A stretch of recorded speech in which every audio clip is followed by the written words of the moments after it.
오늘의 정치권 이슈 짚어보겠습니다. 정미경 국민의힘 전 최고위원, 신경민 전 민주당 의원과 함께합니다. 어서 어서 오십시오. 오십시오. 네, 안녕하세요. 오늘은 일단 민주당 얘기로 시작을 해보겠습니다. 오래간만에 민주당. 그러니까 다행입니다. 잠시 뒤에 국민의힘 얘기가 있으니까요. 예.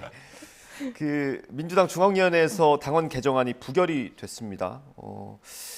이 비이재명계에서는 비판 목소리가 굉장히 많이 나오기도 했는데 이 결과가 뭐 어떤 상식과 민심이 좀 반영된 걸로 볼 수 있을까요? 아니면 세력 간의 다툼 결과다 이렇게 볼 수 있을까요? 뭐 다 있죠.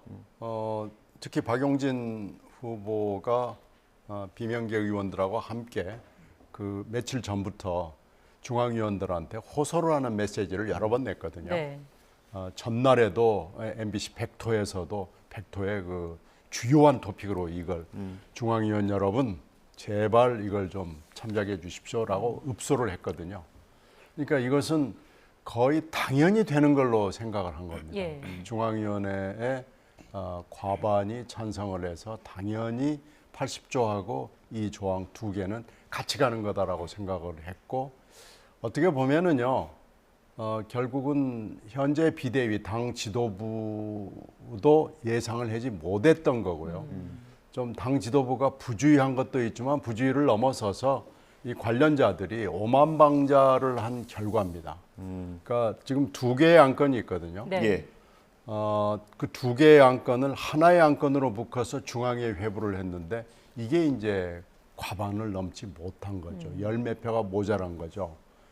그러니까 너무나 당연한 게 지금 급브레이크가 예. 급제동이 걸린 겁니다. 그러니까 그런데 이제 문제는 이렇게 부결이 된 것을 다시 두 개의 안건을 하나로 쪼개가지고 80조 당헌 80조 문제는 충분히 토의를 했으니까 지금 다시 올리겠다는 예. 거예요.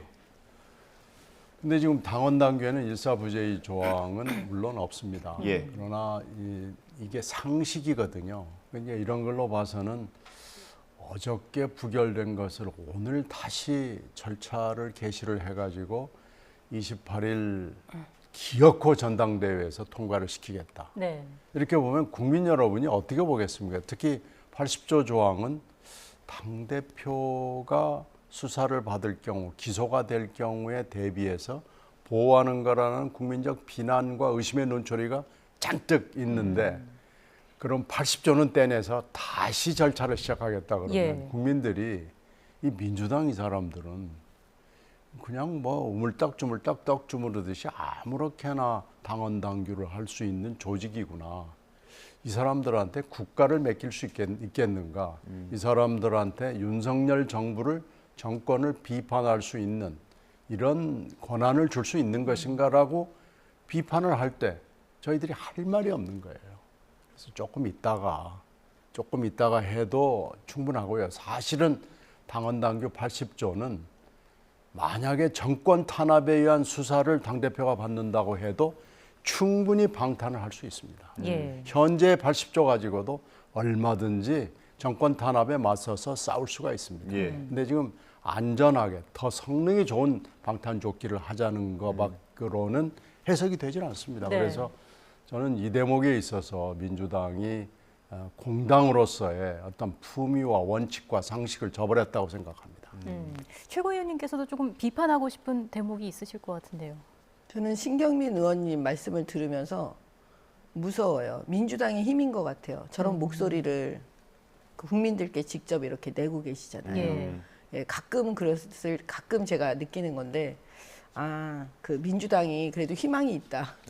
네, 의원님 말씀을 들으면 좀 그런 생각이 들어요. 예. 왜냐하면 국민 눈높이에서 지금 딱 말씀하고 계시는 거거든요. 제가 말씀드릴 거는 뭐냐면 이 대목에서 우상호 더불어민주당 비대위원장은 국민들께 사과를 먼저 해야 돼요. 당원들께도 사과를 해야 되겠죠. 예. 민주당 당원들에게. 왜냐하면 지금 이 지도부가 우상호 위원장이 바라보고 있는 지점은 이재명과 그의 그 개딸들이 예. 인 거예요. 다른 지금 당원들은 거의 지금 무시하고 있는 상황이거든요. 예. 예. 그래서 만약에 지금 더 나가서 제가 한 가지 코미디를 말씀을 드리면 뭐냐면 만약에 이 일사부재리 원칙에 의해서 원래는 안 됩니다. 네. 예. 그거는 상식적으로 그냥 안 되는 예. 거예요. 이거를 80조 사망을 떼가지고 오늘 다시 통과를 시킨다 이런 거 자체가 말이 안 되는 거거든요. 네. 근데 이 말이 안 되는 걸 한다는 거잖아요. 그러면 어떤 일이 벌어지냐? 또 가처분 들어가면 돼요. 누군가가 딱 해서 효력정지 가처분 딱 넣으면 예. 또 이제 법원에서 심판할 수 있도록 예. 그런 상황이 벌어질 수도 있다. 저는 이렇게 구현합니다. 아. 예. 뭐 말씀을 해주셨는데 비대위가 추진한 안이 당원들의 동의를 구하지 못한 거잖아요. 뭐 비대위원장 사과 이런 것도 필요할까요? 지금 이 상황에서 사과하겠습니까? 지금 뭐 여기 우상호 위원장이 잘했다고 약간의 실수도 인정을 안 하는 상황이기 때문에 사과할 것 같지는 않고요. 안 하면 됩니다. 지금이라도 안 하면 되는데 예. 우상호 비대위원장이 저는 변했다고 그럴까요? 아니면 저는 뭐 어떤 사람들은 원래 그렇다고 그러는데 그 의견에는 동의하고 싶지 않고요. 우상호 위원장이 원래 우상호 위원장이라는 사람이 왜 있게 됐는가? 그 자유를 위해서 싸우고 민주를 위해서 싸우고 한 사람이거든요. 예. 그걸로 사실 오늘의 우상호 위원장이라는 사람이 있는 거거든요. 네. 그 원칙으로 돌아가기를 바랍니다. 원칙으로 돌아가기를 바란다. 그 권리당원 전원투표 우선 당헌 개정안 이거 같은 경우는 이제 차기 지도부의 과제로 넘어가게 된 거잖아요. 그렇죠. 그때 재추진이 될까요? 어떨까요? 뭐 급하다 그러면은 할 수는 있겠죠. 그 요즘에 지금 뭐 이번에도 보면은 거의 다 비대면으로 하기 때문에 예. 할 필요성이 있다. 당원들이 야, 이 조항을 고쳐야만 우리가 대표를 지킬 수 있는 상황이구나라고 느낀다면은요. 대표가 고치기 싫어도 이거 고칠 수밖에 없습니다. 그리고 고치는 게 그렇게 어렵지도 않습니다. 네. 의원님의 표현을 빌리자면 결국 그럼 자기 방탄조끼를 위해서 이걸 바꿔야 되는 건데 그럼 부담감이 더 커지지 않습니까? 아니 그러니까 이게 지금 80조 1, 2, 4만 가지고도 충분히 방탄이 된다니까요. 만약에 정치 탄압 수사를 윤석열 정권이 한다면요. 우리 당이 얼마든지 지켜낼 수 있고 80조 1, 2, 3항이 그대로 있어도 예. 얼마든지 지켜낼 수 있습니다. 지금만으로도 방탄 충분하다. 아니 충분합니다. 지금 그걸 그 당시에 김상곤 개혁위원회가 혁신위원회가 만들 때 그런 거 다 고려했거든요. 그 예. 당시에 박근혜 정부 때 만든 겁니다. 예. 그러니까 검찰이 굉장히 셀 때거든요. 자기들 마음대로 할 때거든요. 그거 다 고려해서 만들었으니까요. 이렇게 하면 방탄이 된다라고 그래서 다 방탄조끼 만들어서 그 조항을 둔 거거든요. 저희가 다음 주제로 넘어가야 하는데 민주당 이야기를 여기서 마무리할까 하는데 혹시 아니요. 예, 최고위원님 더 말씀해 주시죠. 아까 앵커님 말씀하셨는데 사실 이재명 의원이라면요 본인이 당 대표가 돼서 그 보통 당대표라면 차마 할 수 없는 것들 이걸 마구 저는 할 수 있는 분이라고 봐요. 그러니까 무슨 눈치 안 보고 국민 눈높이 이런 거 생각 안 하고 뭐 방탄이 필요하다 하면 본인이 스스로 막 만들어가지고 방탄조끼 스스로 입고 아마 3겹, 4겹, 5겹 막 입고 그럴 분이라고 저는 봐요. 예.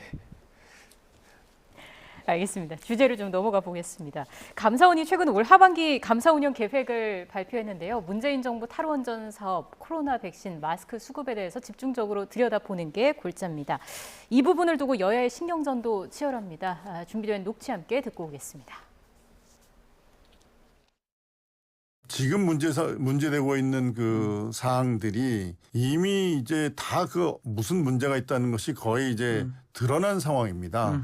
지금 아무런 겉으로 드러나지 않은 거를 일부러 어떤 비위를 캐가지고서 그것을 뭐 조사하고 감사하는 거라면 모르겠는데 현재 이미 드러난 문제점들을 감사하는 것을 표적 감사를 하는 거는 그거는 오히려 저는 적절치 않다고 보고 있습니다. 네. 바로 수사를 들어가기에는 좀 부담스러운 것들은 압수수색 영장 없이 자료를 충분히 수집해서 문제를 도출할 수가 있거든요. 그러니까 수사 전 단계에 감사를 지금 실시하고 있는 거 아닌가 하는 그런 의구심을 가질 수가 있습니다. 수사 전 단계에 갑니다. 네, 전 감사원장이었죠. 최재형 의원과 민주당 조응천 의원의 목소리를 들어봤습니다. 일단 두 분의 생각을 좀 듣고 싶은데요. 먼저 말씀해 주시죠. 지금 우리가 22년 8월이잖아요. 근데 그 당시 20년, 21년을 생각해 보면은요. 마스크 문제부터 시작이 됐죠. 그때 마스크 얼마나 난리를 쳤습니까? 약국에 가도 마스크가 없다 그러죠. 어디에 가도 마스크를 구하려 했는데 마스크가 없으면은 생명이 위험한 상황이었고 그 뒤에 백신이냐 치료제냐 가지고 논쟁을 했지만은 역시 백신을 가지고 해야 되고 백신을 만든 회사가 전 세계에 몇 개 없는 상황에서 백신 외교가 제대로 됐느니 또 확보가 됐느니 난리를 쳤기 때문에 예. 근데 문제는 백신은 시한이 있습니다. 예. 이게 뭐 주구장창 냉장고나 냉동고에 넣어놓으면 쓸 수 있는 게 아니거든요. 그래가지고 그 당시에 사실은 말할 수 없는 여러 가지 외교 비화 내지는 이 영업 비화가 있었거든요. 예. 그걸 이제 다 보겠다는 거예요. 그래서 아마 자세히 들여다 보면은 뭐 왜 법을 어긴 게 없겠어요. 근데 국민의 생명을 담보로 하는 거기 때문에 법보다는 일단 먼저 생명이다. 특히 법원에 이런 게 있습니다. 위기는 법을 모른다라는 게 있습니다. 그래서 형법에 보면은 비상한 단계에서 만약에 범죄를 저지르면 그거 다 면해 주거든요. 네. 그건 뭐 오래된 법원이죠. 근데 지금 이게 잘못하면 위기는 법을 모른다는 것을 무슨 소리야? 위기에도 법은 지켜야 되는 거 아니야? 라고 칼을 들고 잣대를 들고 와서 딱 대면은 이 공무원들 그 관련되는 사람들 다 걸릴 수밖에 없는 상황이 되는 거죠. 그래서 저는 이렇게 그 불행한 우리의 그 사태, 팬데믹 사태를 법의 잣대로 들이대겠다. 그러면은 일단 관계자들, 공무원들이 이제 앞으로 또 움직이겠습니까? 네, 움직이지 않습니다. 그래서 이런 불행한 우를 또다시 되풀이하지 않았으면 좋겠습니다. 예. 최고님 말씀해 주시죠. 그 신경민 의원님께서 말씀하신 그 부분은 걱정 안 하셔도 될 것 같아요. 왜냐하면 지금 그 윤석열 정부에서 지금 일하는 그 많은 공직자들이 그 대통령께서 공정과 상식을 어떻게 보면 그 기치를 걸고 당선이 되신 분이시기 네. 때문에요. 그런 지금 말씀하신 건 다 상식에 맞잖아요. 그러니까 그런 부분까지 뭐 감사를 해서 공무원을 처벌한다? 그런 거는 아닌 거고요. 그 문재인 정권 5년 내내 사실 생각해 보십시오. 그 탈원전만이 문제가 아니었고 그 다음에 그 신에너지 그러면서 태양광이 등장해요. 네. 그래서 온 국토에 국민들이 보시기에 태양광이 설치가 되는데 그걸로 인한 피해가 너무 심하니까 그 부분에 대해서 한번 들여다봐야 되는 거 아니냐 그랬는데 문재인 정권 5년 내내 그 부분을 감사를 안 했어요. 그렇기 때문에 그걸 들여다보는 거거든요. 예. 그러니까 걱정하지 않으셔도 된다니까요. 지금 의원님이 지적하신 부분. 그다음에 코로나 백신으로요. 유족들이 계세요. 한이 맺히신 분들. 그분들 때문에 사실은 감사가 필요했는데 그 부분도 감사를 안 했습니다. 예. 그러니까 그런 부분도 필요하니까 이번 정부에서 감사하는 게 맞아요. 그다음에 또 이제 마스크 수급은 뭐 그건 알아서 루틴하게 지나간다고 보더라도 저는 또 하나 있다고 봐요. 소크리 투표함. 예. 아. 그런 일이 국민들이 정말 납득이 안 가는 거예요. 저부터도 이해가 안 되니까 예. 왜 그런 일이 벌어졌는지는 한번 감사를 해서 꼭 이게 다 수사를 하고 처벌을 하는 게 목표가 아니고요. 앞으로 어떤 방식으로 우리 사회가 나아갈지 그 이정표를 한번 만들어 줄 필요가 있다. 이 대목에서. 예. 저는 그런 의미에서 감사는 필요하다. 예. 아마 최재형 감사원장도 그 지점을 얘기하고 있는 것 같습니다. 예. 앞서 그 영상에서 들으신 것처럼 조응천 의원 같은 경우는 이번 감사가 검찰 고발 또는 수사를 염두에 둔 그 전 단계다라고 보는 것 같아요. 정치권에서요. 감사원하고 선관위하고 법원이 결정을 하거나 판결을 내리거나 뭘 하면은 시비를 걸지 않는 것이 사실은 불분율입니다. 그것까지 시비를 걸면은 문제가 생기기 시작하는 거죠. 이 사회가 혼란과 혼돈으로 가는 거죠. 근데 감사원을 우리가 과연 얼마나 믿을 수가 있느냐라는 걸 문제를 제기하지 않을 수가 없는 지금 상황이나 여러 가지 에피소드들이 지금 너무 많아요. 어떻게 이렇게 감사원이 적극적으로 막 나서서 이것저것 후비고 다니는지를 알 수 없는 일들이 많이 있고요. 만약에 정 의원님이 말씀하신 것처럼 그렇게 한다면은 오케이, 좋습니다. 근데 이제 과연 그렇게 할까요? 그리고 감사원장이라는 분이 30년이 넘게 거기서 감사원에서 잔뼈가 굵은 최초의 원장인데 국회에 와서 하는 얘기 보면 30년 동안 묵혀둔 비밀을 개봉한 것 같아요. 감사원은 정권을 위해서 존재하고 봉사한다라는 얘기를 국회 앞에 와서 버젓이 얘기하는 것은 자기들이 맨날 하던 얘기를 그냥 국회에 와서 무심코 뱉어낸 거 아닌가 싶어서요.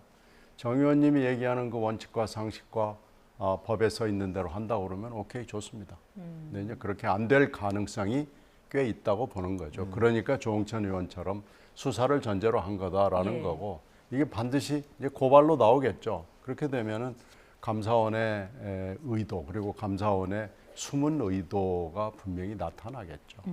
어떤 말씀 해주실까요? 그 지금 현재 민주당이 그 국회에서 다수당이기 때문에요. 만약에 그 신경민 의원님 우려하는 그런 상황이 벌어지면 국회에서 민주당 의원들이 가만히 있지 않을 거거든요. 예, 그러니까 그런 부분은 저는 걱정 안 하셔도 되고요. 진짜 만약에 윤석열 정부가요, 정치 보복을 하겠다라고 마음을 먹었으면 문재인 예. 정권 5년 내내 예. 과연 무슨 일이 있었는지 전부 다 뒤집어 보자.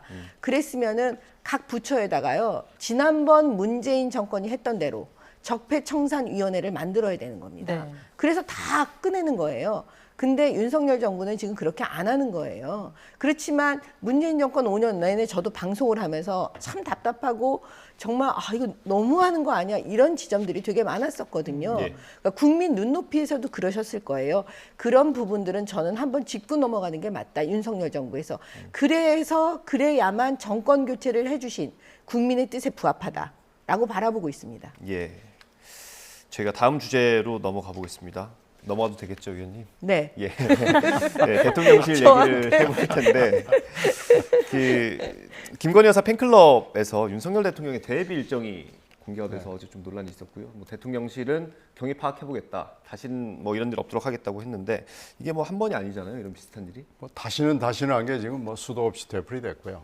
이 건희사랑 이 사고를 계속 치는데 이게 한두 건이 아니잖아요. 이거 간단하거든요. 해체하면 됩니다.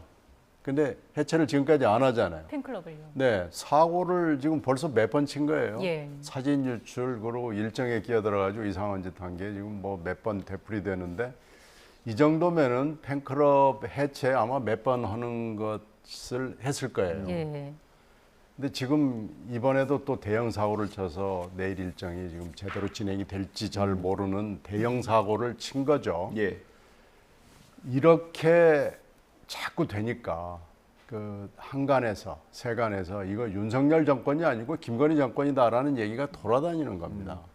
이번에도 만약에 건희사랑에 대해서 특별한 조치를 취하지 않고 그대로 넘어간다 그러면은요, 이건 정말 정권 차원에서 말이 되질 않습니다. 너무 어처구니 없는 사고이기 때문에 예. 반드시 좀 문제점만 지적하지 말고 경위 조사만 하지 말고 조치를 해야 되고요. 네. 그 조치를 모든 국민들이 다 알 수 있게 하고, 다시는 이 팬클럽의 회원이라는 분들이 앞에 나서서 하는 일이 뉴스에서 좀 사라졌으면 좋겠습니다. 이 팬클럽이라는 게 김 여사에게 얼마나 도움이 될지를 생각했을 때 해산해야 하는 거 아니냐라는 지적이 많이 나오고 있는 건데, 강제할 수 있는 것도 아니잖아요. 이거 어떻게 해야 한다고 보십니까? 근데 원래 이제 보통 연예인들도 팬클럽이 있잖아요. 예. 근데 이제 팬클럽 하면은 그 팬클럽의 목표는 많은 사람들을 팬으로 만들어 주는 거 아니겠어요? 그럼 만약에 김건희 여사 팬클럽이면 그 운영자들은 어떻게든 많은 국민들이 이 팬클럽에 가입하기를 원하실 것 같은데, 예. 이런 문제가 계속 생기면 사실은 더 팬이 이게 국민 여러분과 어떻게 보면 김건희 여사 사이가 더 벌어지게끔 지금 상황이 벌어지고 있으니까, 이건 스스로 자진해서 이거는 결단을 좀 해야 되는 지점이 지금 이제 도래한 거라고 네. 보여지고요. 이번에 이 대구 서문시장 건은 잘 보면은요, 그 대통령께서 이제 서문시장에 가신다는 그 일정이 있으면 예. 대구 시당이라고 우리 당의 그 대구 시당 거기에는 그 연락이 가거든요. 네. 아마 이제 그때 이제 많은 분들한테 알려지겠죠. 그런 상황 속에서 아마 이제 누군가가 알고 그 올린 것 같은데, 근데 올리기 전에 그 운영팀들이 사실 한 번쯤 생각해 봤어야 되는 거죠. 이게 문제가 될 게 뻔한 거니까. 예, 그러니까 그런 지점에 대해서 이제 자꾸 언론의 집중 이렇게 부각이 되고, 예. 또 많은 분들이 걱정을 하고 계시니까요. 예. 이 지점에서 이제 그 운영팀들이 자진해서 좀 생각해 볼 필요가 있다. 예. 네, 이렇게 봅니다. 뭐 대통령실이 경위를 파악하고 있다니까요. 공개되면 저희가 다시 한번 다뤄보도록 하고요. 어제 공수처장이 국회에 출석을 했는데 김건희 여사 수사 가능성을 언급을 했습니다. 공수처가 이제 그런 거 하라고 애초에 만들어진 건데 네. 공수처가 사실 만들어진 지는 오래됐지만 뭘 별로 보여준 게 없잖아요. 그리고 지금도 무능력하다라는 그 일반의 평가를 받고 있고 그 평가는 저는 맞다고 봅니다. 수사기관이라는 것이 하루아침에 수사 능력이 배양되지는 않거든요. 근데 지금 끊임없이 노력을 해야 되는데 이 공수처 내부를 아는 사람들 얘기는 이거 앞길이 좀 멀다고 그래요. 근데 지금 이 고발 사건이 김건희 씨 관련해 김건희 여사 관련된 고발 사건이 지금 몇 건이 공수처에 들어가 있는 걸로 제가 알고 있고요. 네. 어떻게 보면은 어제 얘기는 어제 공수처장의 답변은 뭐 당연한 얘기고요. 안 할 수가 없을 거예요. 근데 이제 제대로 잘할 것이냐라는 것이 문제인데 지금 저는 뭐 공수처의 현재 수사 능력을 가지고는 얼마나 할 수 있을지 또 정치적 의지나 능력도 잘 모르겠고요. 예. 예. 일단 어제 얘기는 좀 원론적인 답변이라고 생각합니다.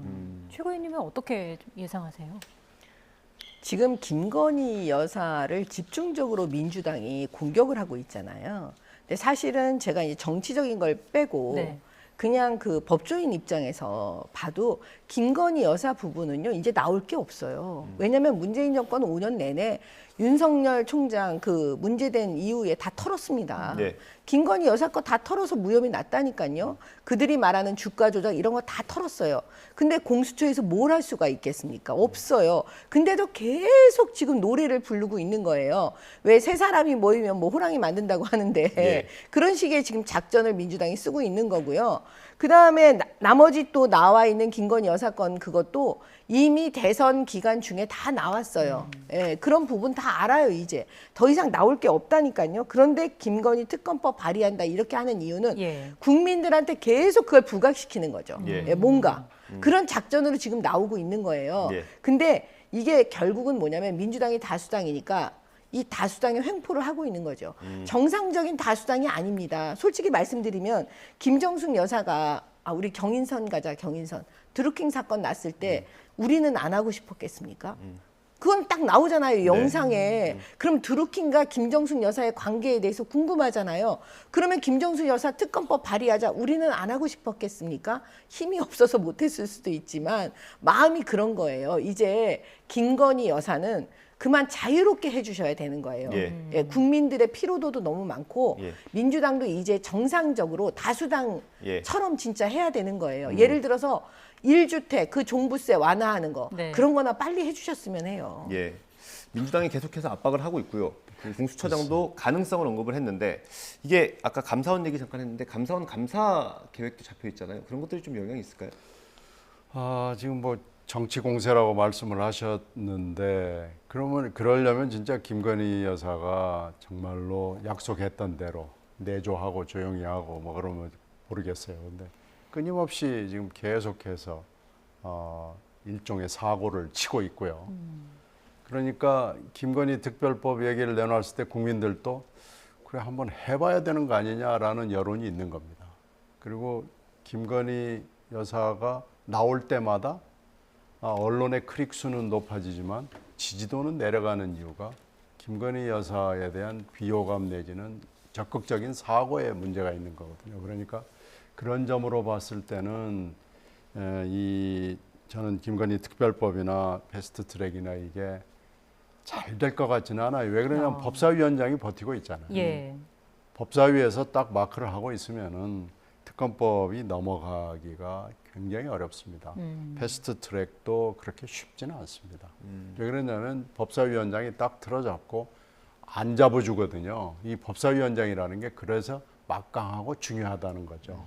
그래서 저는 어렵다고는 보는데 만약에 김건희 여사가 약속했던 대로 정말로 조용하고 조신하게 국민들의 어두운 곳, 가려운 곳 이런 것을 살피면서 한다고 그러면은 여론이 돌아갈 거예요. 근데 지금 이게 반대로 가고 있잖아요. 네. 그래서 국민들이 특검법도 한번 해보고 필요한 거 있으면 다 해보고 뭐 할 수 있는 걸 한번 다 해봐라 이런 여론이 사라지지 않는 겁니다. 사그라지지 않고 계속해서 있는 겁니다. 예. 물론 이제 패스트트랙 뭐 가능성은 조금 낮게 점쳐 주시긴 했습니다만 법사위원장 김도읍 위원장이 그런 거 하려고 있을 거예요. 그래도 이제 만약에 강행을 한다면 국민의힘에서는 어떤 식의 대응을 좀 생각을 할 수 있을까요? 국민의힘은 사실 이 부분을 민주당이 그 또 비정상적으로 그 나온다고 하면 그때 맞춰가지고 또 이제 바둑돌을 두겠죠. 지금 미리부터 뭘 어떻게 하겠다 아마 이런 생각은 못 할 거예요. 네. 왜냐하면 정상적인 공격이라면 그거에 대해서 미리 대응책을 마련할 수 있지만 비정상적인 공격에 대해서는 미리 대응책을 마련한다는 게 사실 어불성설이죠. 아. 예. 네. 지금 대통령실에서도 뭐 권력 다툼이 있다 이런 보도가 있습니다. 저희도 취재를 해서 이제 기사를 내보내긴 했는데 예, 감찰이 진행되는 상황이고 일각에서는 윤핵관 의원 추천 인사들이 사라져서 검찰 라인 그리고 윤핵관 라인 이렇게 권력 투쟁을 하고 있다 이런 분석도 있거든요. 아니, 그거는 조금 너무 심하게 표현이 되는 것 같고요. 사실은 이제 그 인적 쇄신 요구가 굉장히 컸었잖아요. 네. 그래서 이제 대통령께서 그러면 대통령실 내부 전체를 한번 점검해 보겠다 이제 이런 기치 아래 지금 전체적으로 이제 사정을 아마 하는 국면인데 그런 가운데 이제 누가 추천했느냐 이런 거에 따라서 이제 여러 가지 얘기들이 예. 나오다 보니까 그런 얘기까지 나온 것 같습니다. 이게 아마 그 이제 감찰을 하는 그 인사 라인은 다 검찰 출신이고 한두 명씩 자리를 떠나는데 그건 다 윤핵관 관련 인사들이어서 그런 얘기가 나오는 것 같거든요. 그러니까 이제 사실은요 그 안에 어떻게 보면 몇 명 안 되거든요. 또 그러다 보면 만약에 검찰 출신이 감찰을 한다 그랬을 때 그 사람들 마음대로 또 되는 거는 아니거든요. 사실 우리가 인간사가 거의 비슷하니까요. 예. 그러니까 여러 가지 그 안에서 이제 잘린 사람 입장도 있는 거고 또 그 대상에 오른 사람, 대상에 오르지 않은 사람들 입장이 다 다르기 때문에 여러 가지 얘기가 나오고 그러다 보니까 이제 그런 얘기까지 전 나왔다고 봐요. 네. 자, 이제 저희가 한 3분 30초 정도 남았습니다. 마지막으로 국민의힘 내부 상황을 짚어볼 텐데요. 오늘 국회의원 연찬회를 개최를 합니다. 이 자리에서 어떤 것들이 논의가 되는 걸까요? 아마 이제 그 정책이 먼저 저는 논의가 될 거라고 네. 봐요. 왜냐하면 대선 때 이제 국민들께 약속했던 거요. 특히 세금 부분, 종부세 부분, 주택 이런 부분들에 대한 거, 그 다음에 또 지금 소상공인에 대한 문제, 그 다음에 경제가 지금 심각하니까 물가에 예. 대한 거 여러 가지 그런 문제들이 먼저 이제 그 주 논점이 되고요. 그 다음에 이제 두 번째는 당에 대한 부분이 반드시 예. 나오겠죠. 안 나올 수가 없으니까요. 예, 이제 그런 얘기들이 오고 가지 않을까 봅니다. 예, 의원님께는 이걸 여쭤볼게요. 그 이준석 대표 탄원서에 보면 네. 그 경찰 수사를 무마해주겠다, 혹은 또 이제 특사로 보내주겠다 이런 제안을 받았다고 돼 있잖아요. 그 문제는 어떻게 좀 사실 규명을 해야 되지 않습니까? 그 탄원서에 보면은 이제 뭐 여러 가지 윤 대통령에 대한 평가가 있는 게 그건 좀 주관적인 평가거든요. 리더십에 대한 또 뭐 성격에 대한 평가, 능력에 대한 평가 이런 거지만 그 대목 금방 말씀하신 그 대목은 객관적인 팩트거든요. 근데 이게 객관성을 가지려면은 팩트가 누가 언제 어디서 무엇을 어떻게라는 게 나와야 되는 거죠. 근데 지금 JTBC가 열심히 몇 번 보도를 통해서 그것을 일부를 확인을 했어요. 누가 더 어렴풋하게 나와 있고요. 언제도 어렴풋하게 나와 있고요. 그러니까 경찰에 압박을 넣은 국힘당 사람이 있고 압박을 받은 경찰의 간부가 있는 겁니다. 이건 뭐 언제 어디서 누가 어떻게가 지금 대충 나와 있는 거예요. 근데 당의 윤리를 어떻게 했다는 것은 전혀 없는 거죠. 그러니까 탄원서에 나와 있는 그 객관적 사실은 어느 정도 실체를 갖고 있는 거고 진실일 가능성이 꽤 높아진 겁니다. 그래서 주관적인 평가는 그건 이제 뭐 싸가지가 있네 없네 건방지네 뭐 이런 논란이지만 예. 이건 논란이 아니고요. 팩트입니다. 이거 팩트에는 책임자가 있고 책임져야 됩니다. 대통령실이 나서야 할까요? 무대응 전략으로 계속 가야 할까요? 지금 이런 상황에서 대통령실이 나선다면 더 혼란에 그 기름을 붓는 격이 돼버리니까 당연히 대통령실은 나설 수가 없습니다. 나서고 싶어도 사실은 나서려고 했으면 아주 처음 초반기였고 지금은 저는 그런 때는 아니라고 봅니다. 예, 저희가 정말 시간이 거의 다 됐는데 최고 의원님 요즘에 이제 이준석 대표한테 좀 자중을 많이 요구하고 계시더라고요. 마지막으로 이준석 대표한테 혹시 하시고 싶은 말씀 있으면. 대장이라는 걸 정말 잊으면 안 됩니다. 국민들은 이준석 대표라고 부르잖아요. 예. 대표라는 건 결국 대장이고 그건 어찌나 아무튼 리더입니다. 리더. 그러면 그 리더십을 가지고 본인이 몸담았던 그 공동체를 그 사랑해야 합니다. 대장이라는 걸 잊지 않았으면 한다라는 말씀으로 오늘 전국 출연 마무리하겠습니다. 정미경 국민의힘 전 최고위원 그리고 신경민 전 민주당 의원과 이야기 나눴습니다. 고맙습니다. 고맙습니다. 고맙습니다.